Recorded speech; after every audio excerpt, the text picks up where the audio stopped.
Hola, ¿qué tal? Bienvenidos a clase de historia. Estamos en cuarto de la ESO. Estamos todavía en el primer tema, la crisis del antiguo régimen, y ya estamos llegando al final, donde hemos visto la guerra de sucesión española y ahora vamos a ver los primeros Borbones. Bueno, hacemos un poquito de memoria y sabemos que hubo una guerra de sucesión porque Carlos II de Austria muere sin descendencia y en esa guerra se enfrentan los franceses, que defienden a Felipe d'Anjou como próximo rey, que es lo que decía el testamento de Carlos II, y después una coalición europea formada por el Imperio Austriaco, Inglaterra, Holanda, Reino de Italia como Saboya, que defienden y proponen al archiduque Carlos. Ya sabéis que esta guerra al final se resuelve con el Tratado de Utrecht y gana Felipe de Anjou, que va a ser el próximo Felipe V. Y así van a entrar los Borbones en España, se inaugura una dinastía que actualmente sigue reinando. Entonces tenemos a Felipe V y Felipe V le van a suceder sus hijos. Primero Luis I, nunca mejor dicho, Luis I. No lo damos porque el pobre hombre murió a los 7 meses de estar reinando, con lo cual no nos cuenta. Su hijo Fernando VI, Carlos III y el hijo de Carlos III que es Carlos IV. Y vamos a ver qué ocurre con estas reformas que van a hacer estos Borbones porque van a implantar un nuevo modelo de gobierno.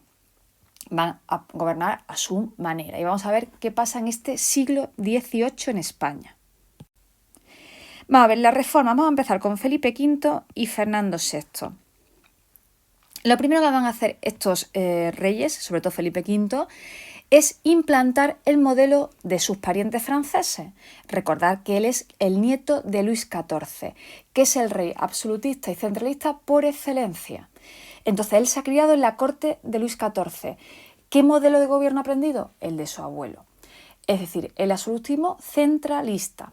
Y lo va a intentar implantar y lo implanta en España.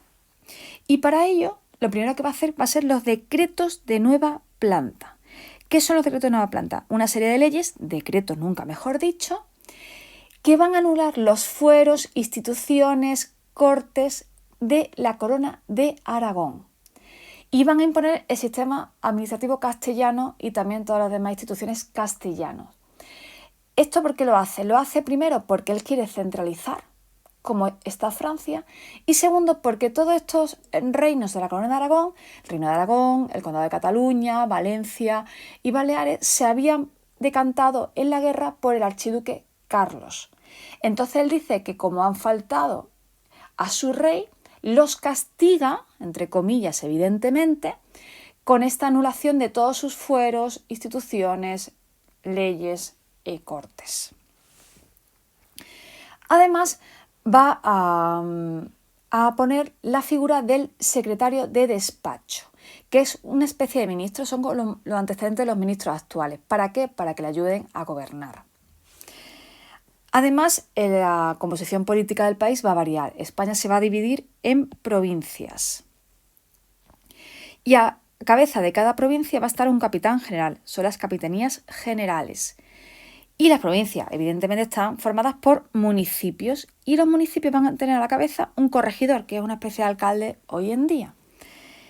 Y una cosa también muy importante es que van a mejorar el sistema de recaudación de impuestos, recaudación fiscal, porque aquí al fin y al cabo la pela es la pela en el siglo XVIII y en el 2021.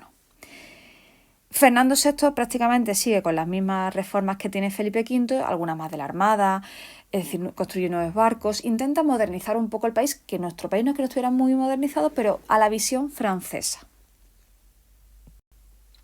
Y vamos con Carlos III, que como veis era un chico muy guapo. Bueno, para su madre seguro.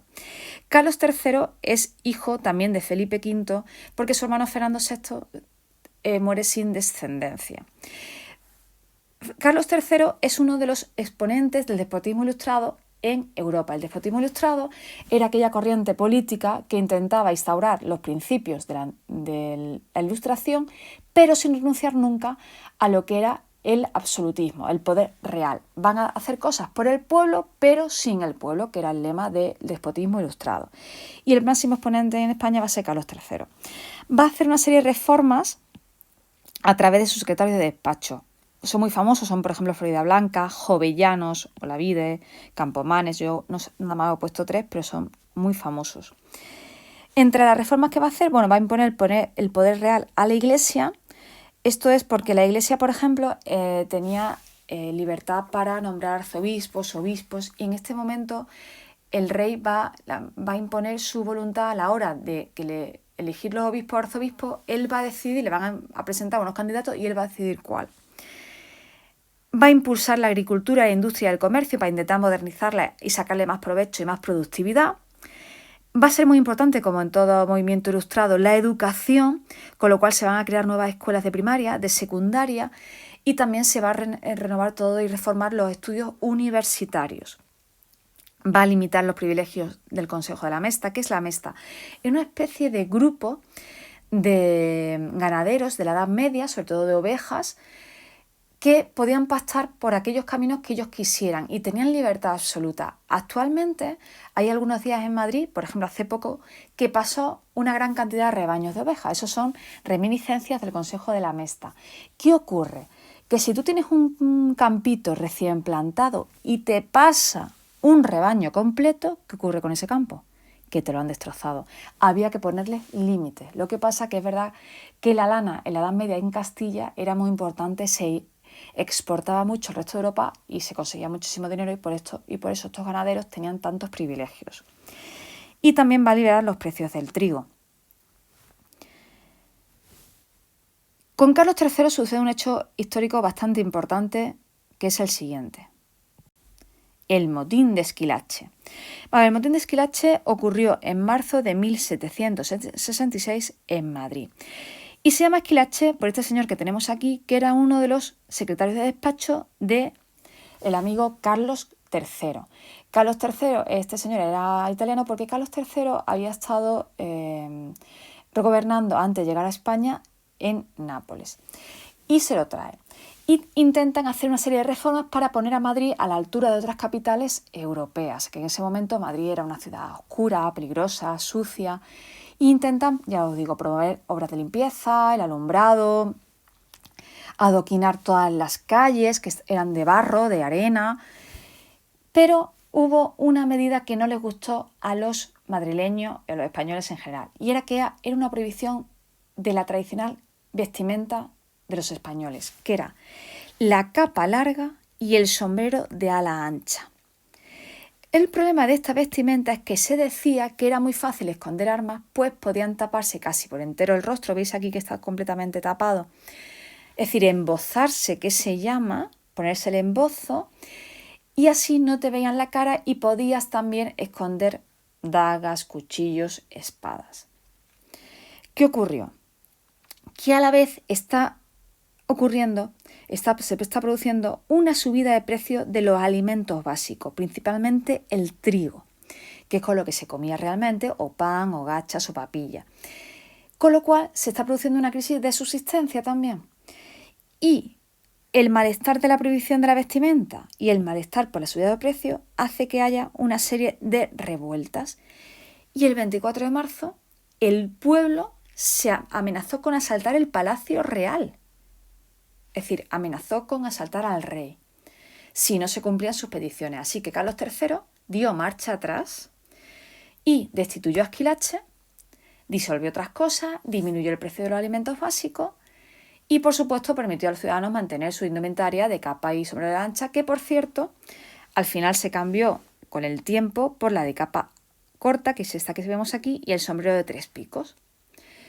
Y ese fue el famoso motín de Esquilache que paró en cierta medida algunas de las reformas que estaba implantando Carlos III. Y por último nos falta Carlos IV, que no me digáis vosotros a mí si no se parece al rey emérito. Es su antepasado, pero es que se parece muchísimo a Juan Carlos I, es increíble. En la época de Carlos IV se paralizan las reformas. ¿Por qué? Bueno, miedo a la Revolución Francesa. ¿Y por qué el miedo? Porque Carlos IV accede al trono en 1788 y la Revolución Francesa va a ser en 1789. Todas las ideas de la Ilustración, que son las que llevan este progreso y esta reforma, se identifican con la revolución, porque es verdad que tiene mucho que ver con la idea revolucionaria. Con lo cual, ese miedo a que cuando vean las barba de tu vecino cortar, pon las tuyas a remojar. Cuando veas la cabeza de tu primo rey rodar, pon la tuya a salvaguardo. Pues hicieron que se paralizaran todas las reformas, se cerrarán fronteras y no se dejará seguir el camino que se llevaba. Y con esto terminamos lo que es el actual siglo XVIII y tema de España. Volveremos cuando ya retomemos la historia de España y empezaremos en el siglo XIX con el amigo Carlos IV y lo que le pasa con su hijo Fernando VII, y ahí hay un lío con franceses y tal. Bueno, pues muchísimas gracias, espero que os haya gustado, lo hayáis entendido, y ya sabéis, en el próximo vídeo, más y mejor.